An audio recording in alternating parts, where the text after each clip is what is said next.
Pemirsa, Anda kembali di Newsline dan kita akan masuk dalam segmen trending topik. Kita akan melihat apa saja yang ramai menjadi perbincangan netizen di ranah maya berikut ini.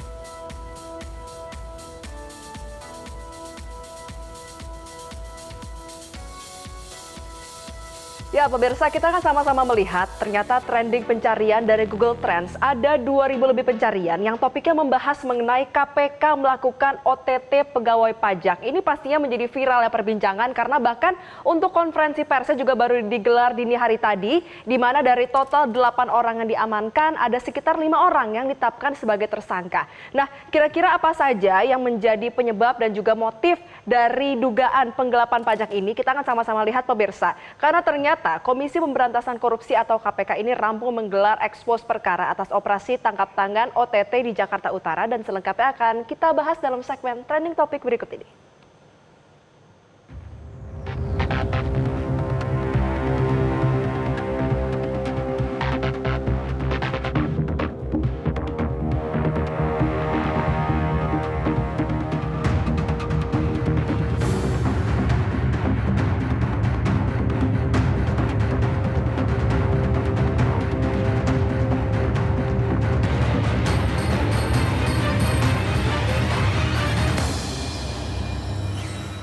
Ya, pemirsa, jadi mengenai ini diawali dengan OTT yang memang dilakukan di Jakarta Utara, kemudian akhirnya KPK melakukan ekspos penyelidikan dan penyidikan, dan setelah ditemukan ada alat bukti yang cukup, KPK menetapkan 5 orang sebagai tersangka, yaitu pelaksana tugas PLT Deputi Penindakan dan Eksekusi KPK, Asep Guntur Rahayu ini menyatakan kelima tersangka itu adalah Kepala KPP Madya Jakarta Utara, inisialnya DWB, kemudian ada Kepala Seksi Pengawas dan Konsultasi KPP Madya Jakut, inisialnya AGS, lalu juga ada dari tim penilai di KPP Madya Jakarta Utara inisial ASB, serta ini adalah ABD, konsultan pajak, serta staf dari PT Wanantiara Persada inisialnya EY. 5 orang ini terjerat dalam kasus dugaan suap pada pemeriksaan pajak di Direktorat Jenderal Pajak Kementerian Keuangan periode 2021 hingga 2026. Saat ini setelah ditetapkan sebagai tersangka, kelima orang ditahan selama 20 hari terhitung sejak tanggal 11 Januari hingga 30 Januari 2026, ditahan di Rumah Tahanan Negara Cabang Gedung Merah Putih KPK. Jadi perannya adalah untuk ABD dan EY sebagai pemberi suap. Sementara untuk DWB, AGS, dan ASB perannya adalah sebagai tersangka penerima suap.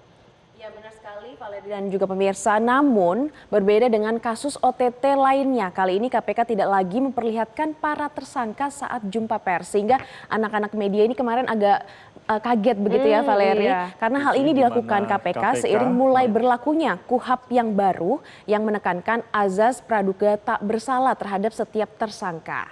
Dan selain menetapkan tersangka, KPK juga mengamankan sejumlah barang bukti, totalnya mencapai 6,38 miliar rupiah.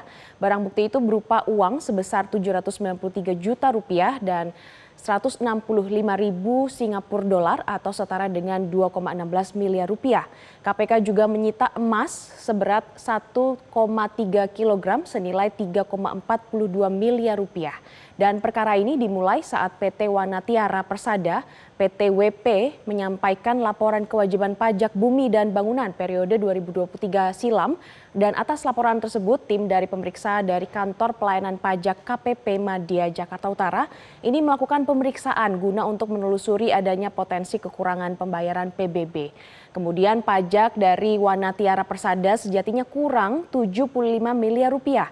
Namun perusahaan itu beberapa kali mengajukan sanggahan dan dalam prosesnya diduga bahwa AGS, Kepala Seksi Pengawasan dan juga Konsultasi KPP Madya Jakarta Utara atas nama Agus Syaifuddin ini meminta agar PT WP melakukan pembayaran pajak all-in sebesar 23 miliar rupiah. Dari total all-in itu ada 8 miliar rupiah jatah untuk AGS. Dan nantinya dana itu akan diberikan kepada sejumlah pejabat di Ditjen Pajak. Namun PT WP merasa keberatan dengan permintaan itu dan hanya menyanggupi pembayaran fee sebesar 4 miliar rupiah. Ya, pastinya kong kali kong ini membuat kesepakatan yang terjadi pada tahun 2025 dan hasil pemeriksaan membuat nilai pajak dari PTWP turun menjadi 15,7 miliar rupiah. Jadi sederhananya pemirsa, ini adalah manipulasi pajak, dikurangi pajaknya sedemikian rupa agar memang bisa lebih murah bayarnya bagi PTWP, namun juga memberikan keuntungan bagi para penerima suap. Jadi uang suap ini diurus oleh PTWP dengan skema kontrak fiktif jasa konsultasi keuangan dengan bantuan konsultan pajak. Makanya tadi ada salah satu tersangkanya merupakan konsultan pajak. Uang sebesar 4 miliar rupiah diberikan dalam bentuk falas, dolar Singapura, kemudian dibagikan kepada penerima suap. Dalam kasus ini, KPK mengungkap adanya permainan kotor berupa pengurangan pajak PTWP yang totalnya mencapai 59,3 miliar rupiah. Dan langsung saja pemirsa, sama-sama kita dengarkan pernyataan dari pelaksana tugas PLT Deputi Penindakan dan Eksekusi KPK, Asep Guntur Rahayu untuk Anda. Pada PTWP Anda ya kekurangan bayar 75 miliar. Nah, kemudian dari PTWP melakukan sanggahan. Menurut perhitungan PTWP itu jumlahnya tidak 75 miliar gitu ya. Ini juga bahwa saudara AGS, Kepala Seksi Pengawasan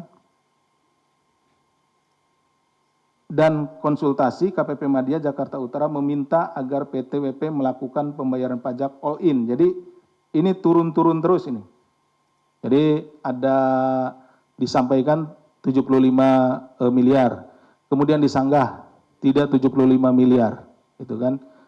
Sampailah turun itu ya oleh saudara AGS ini bahwa ya sudah Anda PTWP membayar all in sebesar 23 miliar. 23 miliar ini dibagi 15 miliar untuk kekurangan pajaknya dan dia juga ya oknum ini minta pi sebesar 8 miliar. Jadi dijumlahkan.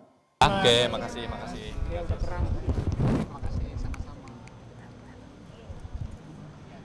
Dan pemirsa, sebelum KPK ini melakukan beberapa penyelidikan begitu ya kepada untuk kasus penyuapan pajak ini,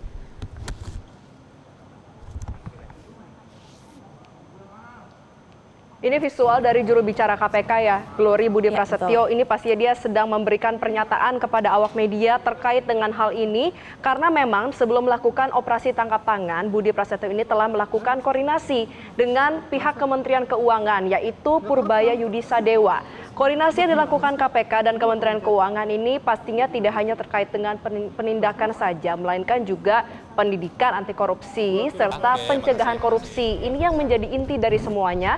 Dan langsung saja sama-sama kita simak pernyataan dari juru bicara KPK Budi Prasetyo selengkapnya. Terkait koordinasi KPK dengan Kementerian Keuangan itu secara kontinu terus dilakukan, tentunya tidak hanya dalam rangka penindakan saja, tapi dalam konteks pendidikan anti korupsi maupun pencegahan korupsi, baik melalui instrumen-instrumen pelaporan gratifikasi maupun LHKPN. Ya, di mana dalam instrumen gratifikasi misalnya KPK juga bekerja sama dengan Kementerian Keuangan terkait dengan pendirian adanya UPG, Unit Pengendalian Gratifikasi. dan Menteri Keuangan Purbaya Yudi Sadewa ini sempat mengatakan pihaknya akan memberikan pendampingan hukum kepada pejabat pajak yang terjerat OTT KPK di Jakarta Utara. Ia juga berjanji pendampingan hukum kepada anak buahnya tersebut bukan sebagai bentuk intervensi, namun akan berjalan dengan proses hukum yang berlaku. Dan berikut mari kita simak pernyataan dari Menteri Keuangan Purbaya Yudi Sadewa. Ya, kita ikutin aja prosesnya seperti apa, kita menghormati proses yang berjalan.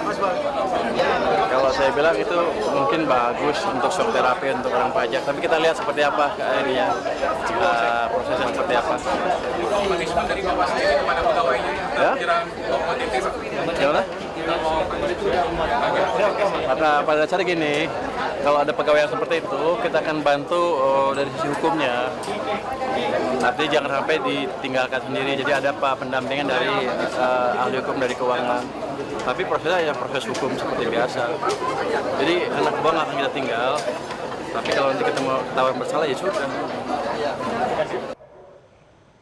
Dan OTT tersebut merupakan OTT pertama KPK di awal tahun 2026. Sebelumnya pada tahun 2025 KPK ini telah melakukan OTT sebanyak 11 kali. Apa saja itu, Valerie? Perdana ya OTT-nya, Iya, tapi juga pastinya menjadi catatan bahwa sebenarnya kasus suap ini bukan kali pertama. Karena di tahun-tahun sebelumnya kita tahu ada RAT ya, Rafael Aluntri Sambodo.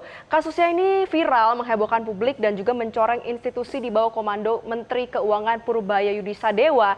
Dan yang perlu menjadi catatan juga adalah KPK ini supaya jangan pamer-pamer OTT saja, tapi memang pencegahannya ditingkatkan, itu pertama. Karena kalau kita melihat juga dari besarannya ini sepertinya juga bukan yang kelas kakap, yang perlu ditangkap adalah aktor intelektualnya. Kita pastinya sama-sama tidak mendukung adanya korupsi, tapi kita berharap ke depannya tidak cuma OTT saja yang dipamerkan, tapi juga pencegahannya yang harus sekali. digalakkan. Dan terkait dengan kasus dugaan suap di Direktorat Jenderal Pajak ini kan sudah disentil juga ya oleh Prabowo Subianto kepada Menteri Keuangan beberapa waktu lalu, dan tentu saja kita akan nantikan bagaimana nanti jalannya dari proses hukum dari kasus dugaan suap ini ya, Valerie.